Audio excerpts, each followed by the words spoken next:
James, what did you make of today's performance? Sloppy, slow, got away with a draw in the end. And we were just missing that final bit today, weren't we? More than that, we were all over the place from where we've been, but 7 out of 9 I guess at the last three is okay. We're scraping in the top 7 still, so there's some positives, but should be putting teams like that to the sword, and we didn't. James Montgomery obviously started in goal again today. How do you think he did? Yeah, he was the one positive from the day. Done really well. He's made 2 great saves. Kicking was good, communication was good, so that was a pleasing point from today, amongst minimal positives really. And you took Adi Yusuf off at half time. What was your thinking around that? What was the reasons for that? Really concerned about the officiating, so didn't want to give an opportunity for him to be dismissed. Thought there was many decisions that went the wrong way in the first half, and it only took one more wrong decision and they could have been sent his marching orders, so he came off for that reason. So a frustrating day, but you can look at it in a positive way. 2 games to go, 6 points to play for, still in the playoffs. There's plenty to do, but we're still in there, aren't we? Yeah, but I concentrate on the performances, one performance at a time. This performance is unacceptable.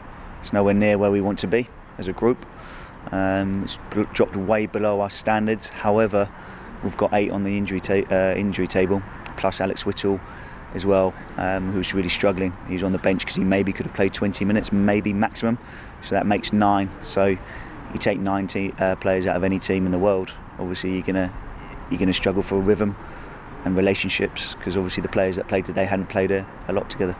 Obviously Will Evans came back in. He's not played a lot of football over the last few months, but yeah. He put in a performance. And how do you think he did? Yeah, he really tried, gave it his all. A couple of technical mistakes, but other than that, he tried his hardest in there. Obviously out of position as well. He hasn't played there for me. He hasn't played centre for 3, but I didn't want to disrupt it even more so by moving Joseph. Obviously with Gavin's absence. Was today just a step too far for Gavin Gunning and Curtis Weston, obviously not in the squad? Yeah, they haven't made it now. It was a step too far. If we would have played them, we would have lost them for longer. So on the balance of the 3 games left of the season before today, they had to miss this one. Hopeful that they can return for Saturday's game against Dagenham? We'll have to see later in the week, but I couldn't say either way at the moment. And then obviously, so we've got 2 games to go next week. Fans back in the stadium. Yeah. You must be looking forward to that. Well, we've got to view it that on November the 26th for my first game. If we were in the top 7, I would have bitten your hand off for the fans to come back in on that game. So we have to look at the positives. However, obviously, as the manager, I'm disappointed with that performance because it's way below my expectations, and I'm sure it's way below the expectations of the fan base of what they've seen in the 5 months since I've been here. And how are the players feeling in the dressing room? Are they deflated, or are they sort of looking towards next week and excited for the challenge with fans back in the stadiums?